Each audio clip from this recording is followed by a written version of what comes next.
Hi everyone, it is Matt once again, giving you some help with the Guild Living campaign in Roll20.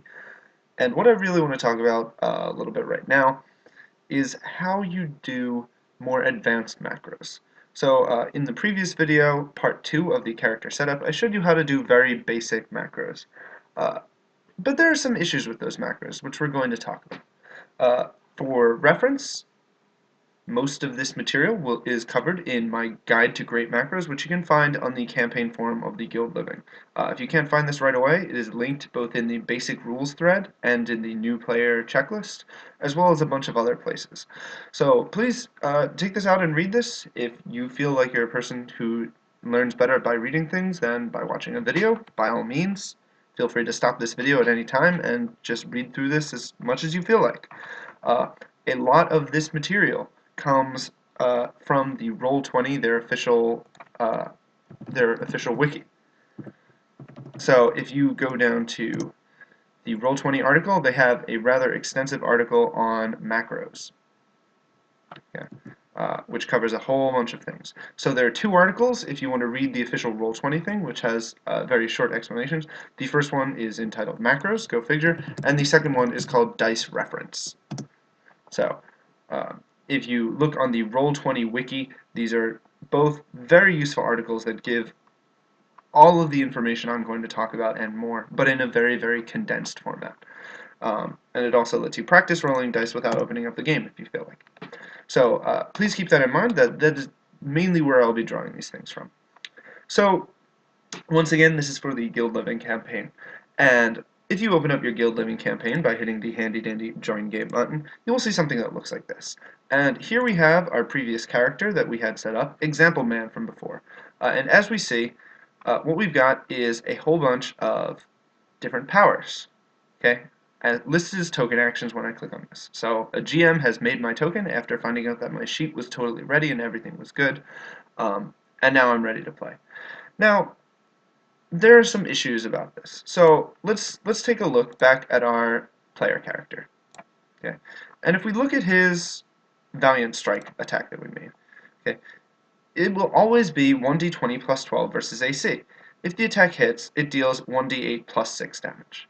Okay, but as you level up and as you get more items, so let's say that Example Man suddenly changes to level 6, his half level will no longer be 2, it'll be 3, and his attack bonus will be 13, not 12. So you can see how having many, many macros that you have to change every time you level up or you get a new item can be very, very frustrating. And so one of the easiest ways to deal with that is by using attributes. Uh, One quick thing before I dive into that, which I should have mentioned earlier, is what I call the zeroth law of macros. And that is listed here and in the basic rules thread. And it pretty much is the one rule that we really care about with macros. They can be any format you like, okay, as long as they are clear and concise and they contain the information that we want. So they should be long enough so they're easy to understand, short enough they do not clog the whole chat. They should allow the DM and all of the other players to quickly and easily identify the important parts of your powers and any effects that they have. Right. So if you manage to make a really fantastic, intricate, beautiful, elegant macro, but it's in ancient Egyptian and the numbers are upside down, it's not really of any use. It doesn't make the game easier. So always keep in the back of your mind the idea that macros are a way to make the game easier to understand for everyone as you're playing. If your macro doesn't do that, you need to rethink how you're doing it. Alright, so let's get back to talking about this attack bonus thing. So there are several problems with this when you're leveling up, and so you would have to go through and every one of these numbers for every one of your powers that you have, Valiant Strike, Valorous Strike, whatever these are all called, your basic melee, your basic ranged, you would have to change all of those powers every time you level up, or you get a new item, or something changes, or you lose an item. It's just a big pain. So one of the easiest ways to do this, to fix this problem, so you only have to change things once, is to use attributes. And remember that attributes are these things in the left-hand column over here. Alright, so again, remember that you can add as many attributes as you like.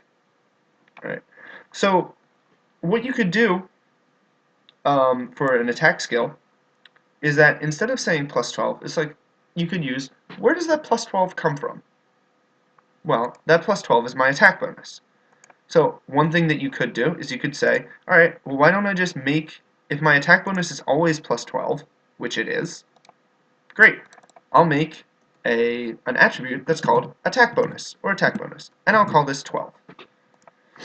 Alright, so now I have a value in my sheet where the attack bonus is set to 12.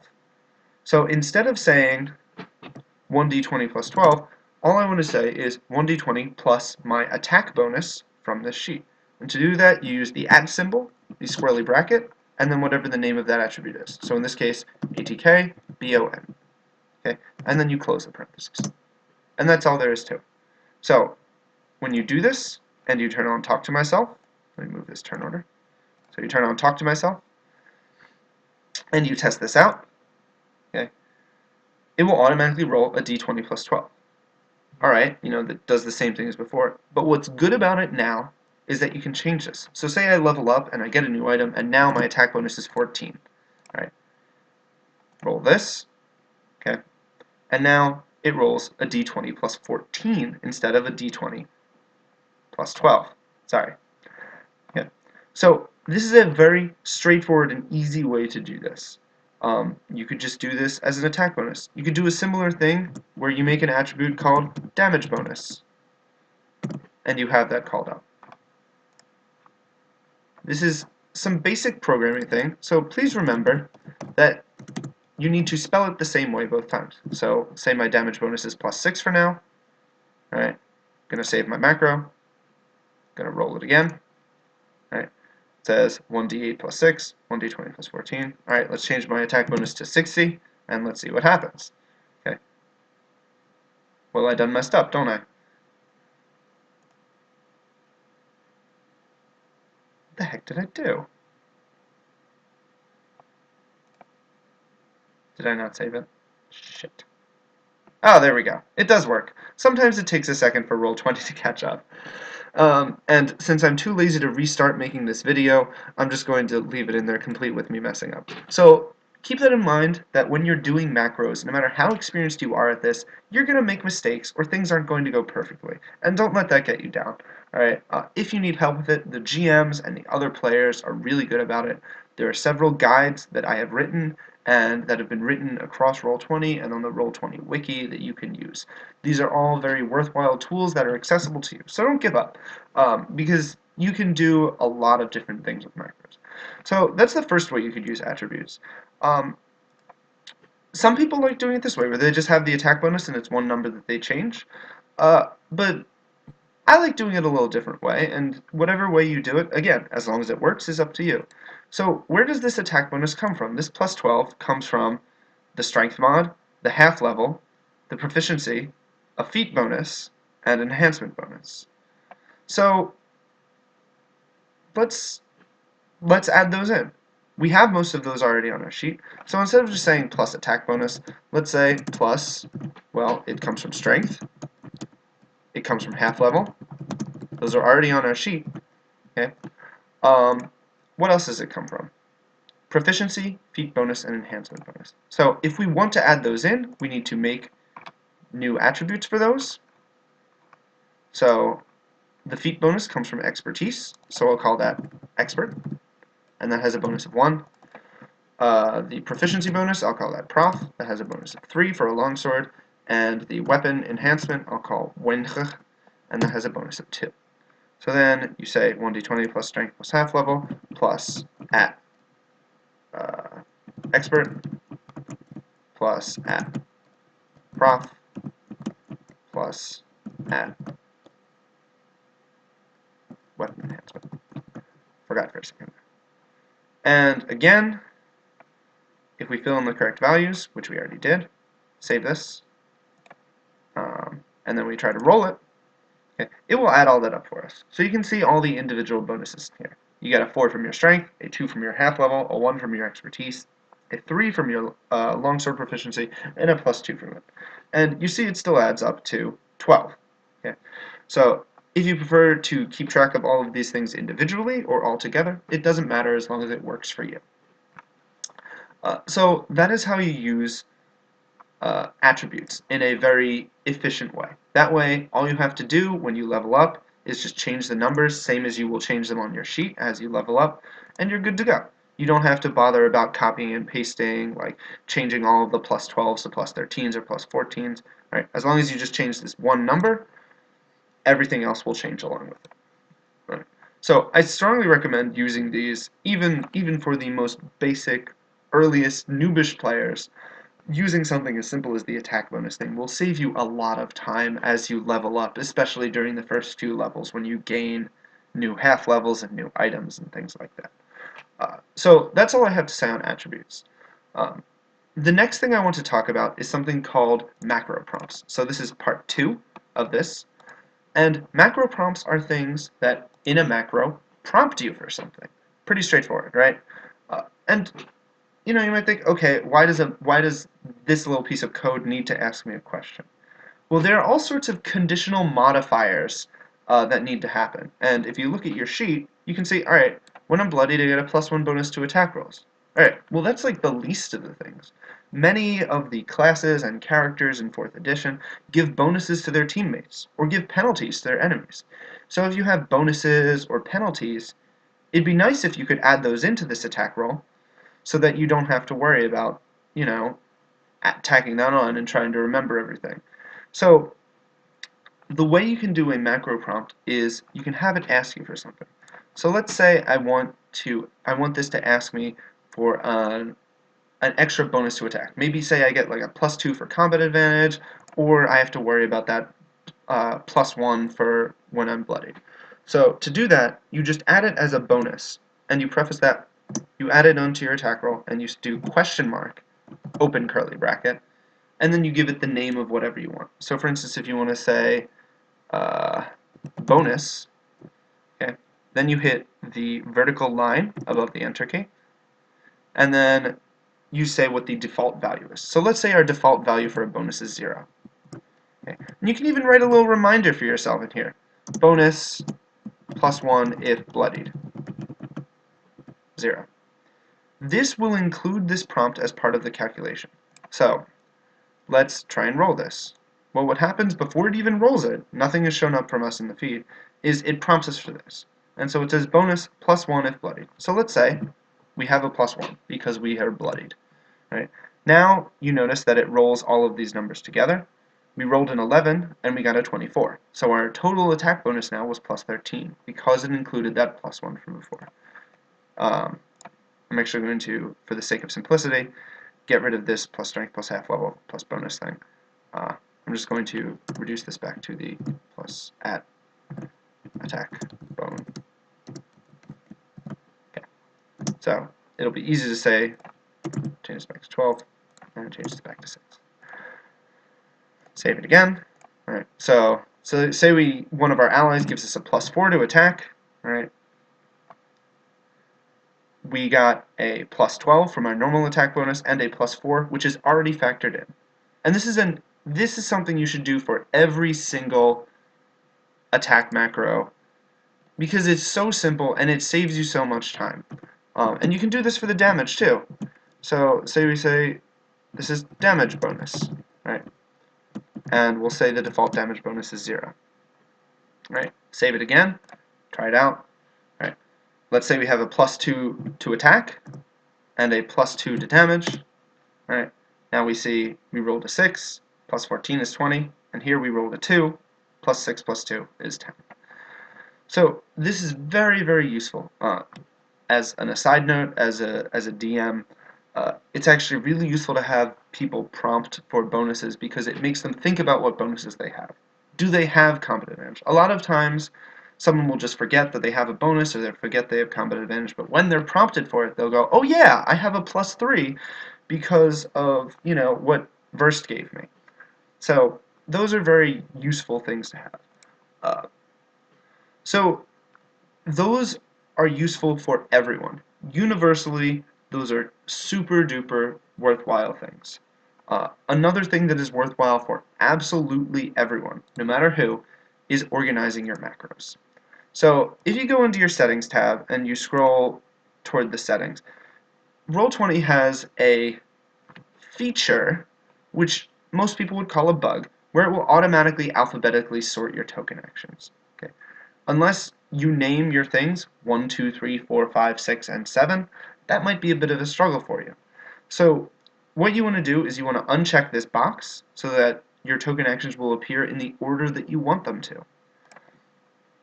And you can reorder them by clicking this little column box here and dragging them around.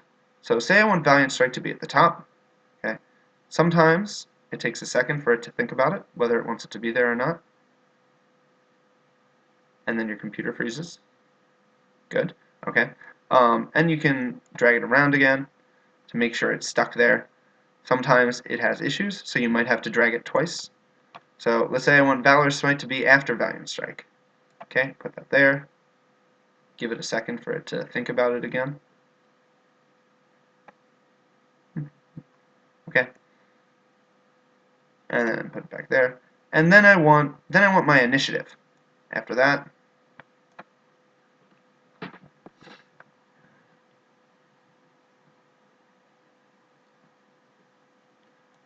sorry about my computer, guys. So then I want my initiative after that, and that's good. Now, if I click on my token, it will have it in the order I put them in. Valiant Strike first, then Valorous Smite, then Initiative, then Second Wind. This lets you reorder them in any way you want. So, for instance, I like to have all of my at-wills, then my encounters, then my utilities, then my dailies. Other people like to just organize it by level. Pardon. Here are my at-wills, here's my daily 1, my encounter 1, my utility 1, my encounter 3, my daily 5, my utility 6. It doesn't matter. Organize it however you like. Organize it the way that works best for you. So you can reorder those, and that is one of the most important things that is great for every single character to do, no matter what your class, no matter what your role, no matter your level of experience. That is a thing that will guaranteed make your life easier. And so the last thing that I want to talk about today that is also generally available to all characters is how you deal with skill checks. And again, this is covered in the Guide to Macros. If you scroll down, this is number 8, I believe. Yep. And there are several different methods of doing this. Everyone has one that works well. Again, remember that the first and only rule of macros is that they are easy to understand and they make sense. Okay. So, and they convey the information that you need to. Let's pull up our skill check macro. Here we go. This is what it looked like. This is a perfectly fine way of doing a skill check. The only thing with it is, it occasionally looks a little clunky. It doesn't add stuff up for you. It's not the worst thing in the world, though. It's very clear. It's very concise. It has everything you need to have on it. So that is a perfectly fine, easy way to do that. You could also, if you really felt like it, make a new macro under the abilities tab for each skill. So I'd make a new one that says let's just pick this one, and we'll call this Intimidate. And then you write something interesting like, me tries to be scary. And then it has your d20 plus whatever your bonus is. Or you could use attributes and say, well, my charisma modifier plus my half level plus 7, let's say. Well, let's do that just for good practice. Add charisma plus add half level plus 7, I think is the bonus for this character. Charisma, half level, plus 2 from racial, plus 5 from training, yes, plus 7. Okay, save it, and click the toasting action, and do that. Okay. So, yes, and I crit fail, well done. So, this is another way you could do it. The downside of doing something like this is that it will clog up your token bar with a lot of things. Again, you can keep it only to the ones you're going to use. You're probably not going to try to use stealth or thievery. You might be more inclined to use something like athletics or diplomacy or intimidate or streetwise. But it's, again, at your discretion. If this is a way that works for you, then it works for you, and we're not going to question that. Another way you could do this is you could rewrite your skill macro so that it uses prompts, right? Just the basic prompts that we showed before. So I make a skill check, and say plus a prompt for a skill modifier. Let's make a text prompt. I make a skill check in and question mark skill name, and let's just put our diplomacy as our standard. Okay. And then we prompt for our skill mod. So you could say this. Then when you try and roll this skill check, it'll say, what is your skill name? Let's say it's diplomacy. What is my skill mod? My mod for diplomacy is 11. And you can't see it because of the talking to myself thing. So it will say, I make a skill check in diplomacy, 22. Great. I could do this again, and it could say, instead of doing diplomacy, I'm going to do streetwise, and my modifier for that is plus 6. So again, we see that it will just automatically update it based on what you type in. This is a good method too. It keeps your skill checks compressed down into one single macro and lets you use all of them for that macro. The downside of that is, in order to use this effectively, you need to know all of your skill bonuses or have your sheet open near you. Again, if this is a way that works for you, great. We're happy to see it works. It gives us all the information that we need. If this is something that you want to do, by all means, go for it. So there is one method which has become far more popular, especially among the more experienced players in the guild, of doing skill checks, and that is using a drop-down menu prompt. And this is explained in great detail in Part 8 of the Guide to Great Macros. And in fact, if you want to do it this way, theoretically, you could just copy and paste this whole thing, which Yuho and Alex C. wrote a while ago. So I'm going to go over the syntax with this in case you want to use a drop-down menu in anything else. If you want to read more about it, check the Guide to Great Macros or the Roll20 macros entry under the subcategory of drop-down prompts for roll queries. So let's go over the basics. The basic idea of this is that you can have all of your skills in one macro like this, and then you can just choose from a drop-down menu. So let's just do this for 2 skills for starter. The drop-down menu uses a lot of code to do. This is the main problem with it. All the other ways you could do this were very straightforward and very simple. You know, time-consuming only in the fact that you have to copy and paste things sometimes. This one requires a lot of thought into the coding sometimes, and requires a lot of care. So please be mindful of that.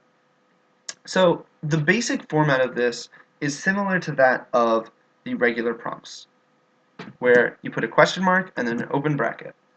And then you have to say, what do you want it to ask you for? So let's say I want it to ask me which skill. Right. Then after you do that, you put a straight line, a bar, and then you want to put what the first menu option would be. So the first menu option I think the skill I'll use the most is Intimidate. Right. So I posted that as the first menu option. You follow that by a comma, and then you follow that with what you want it to say if you select that menu option. So this will say, I make a skill check in Intimidate, so I want it to say Intimidate, and rolls a d20 plus 13. Okay, close that off. That's all I wanted to say when I choose Intimidate from the drop-down menu. Let's put another option in there. To do another option, what you want to do is put another bar. Okay, I'll space this out so you can see it more clearly. And then say, alright, let me pick another skill. Diplomacy is one of the other skills. Let's try and spell it with the correct capitalization. Let's try and spell it correctly. Alright, so diplomacy is another option. After I've listed that option, I hit comma, and then I just want to see what it says if I make a skill check in diplomacy, and rolls a d20 plus 11. Double brackets on both sides. Okay. Now let's say I only want to worry about these two options. You can do this for infinite options. You can say, all right, let me do another one where I want to put in streetwise, okay, and then go on from there. But you can do it for as many or as few options as you like. Obviously, if you do it for fewer than 2 options, there's no reason to make a drop-down menu, so don't do that. So once you're finished doing that, okay, and you finish writing the last option that you want, the last piece of text that you want, you put a curly closed bracket, and that's it. So that is the basic of a drop-down menu, okay? What it prompts you for, what your menu choice is, and what it will say if you pick that menu choice. Then you just repeat menu choice, what it says if you pick that menu choice. So let's see if I did this correctly. Okay, so it lets me pick between Intimidate and Diplomacy, and if I roll it, it'll say, I make a skill check in Intimidate, and I roll a 14. I'm just crit failing it up today. Alright, let's try and do it with Diplomacy, make sure everything works. Okay, once again, make a skill check in Diplomacy, and I roll 11, sorry, I roll a 17. So again, you can do this for all the skills you want, you can just list these out. Some caveats to that. You cannot use the following characters in the drop-down menu, okay, and you cannot nest prompts in the drop-down menus without a lot of other work. So you cannot use, and I want to double check to make sure that I give you correct information, you cannot use a comma inside here other than to delineate this, because then that will make it think that it's supposed to end a menu option. So if I put a comma after this Diplomacy, that will really mess up this macro and it will not run. So let's look at this, see if I pick Diplomacy. Okay, it broke up the macro and it just would not roll any of that because it didn't understand what was happening. So make sure you do not put any commas in it. The other things you should be careful not to use is do not use a bar unless it is to delineate between one text display and one menu option. That's the only time you should use a bar. And the third thing that you don't want to worry about, that you don't want to use obviously, is a closed parenthesis, or a closed curly bracket rather. You can use parentheses, you can use square brackets to your heart's content, but you don't want to put a closed curly bracket in here because then it'll think, okay, it's time to end this prompt rather than that. You can still put attributes in here. So say I said instead of d20 plus 13 or d20 plus 11, let's say at charisma plus at half level plus 5 from the training. Get rid of these extra characters. Not get rid of all of those characters. Right? And let's give this a practice roll. And I scroll down to Diplomacy. It will evaluate it correctly. So it adds in my charisma, which is 4. It adds in my half level, which is 2. It adds in my training bonus, which is 5.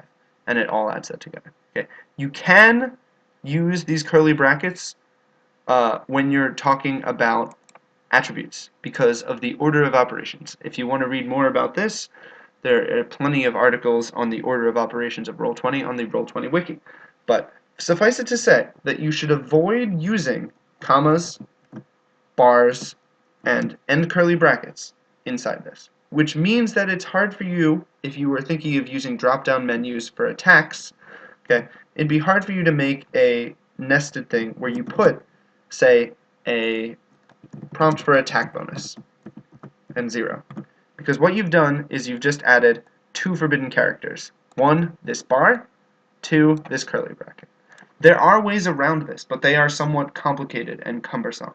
The Guide to Macros talks about this and has a link to a separate document that explains how to do this, but most of you don't need to worry about this if you're just talking about skill check macros. So, again, many ways to do skill check macros. There is a more complicated way, which will cover you for a long time. There are easier ways which you can finagle to make work however you want. Again, remember, the first rule of macros, the only really important rule of macros that we care about. Your macros should be clear and concise. They should show all the information we need in a way that is not messy and that is very clear what you're saying. Alright, So this has been a little bit of a macro guide. I hope you guys enjoy playing with us, and I look forward to playing with you sometime on my own. Have a good time.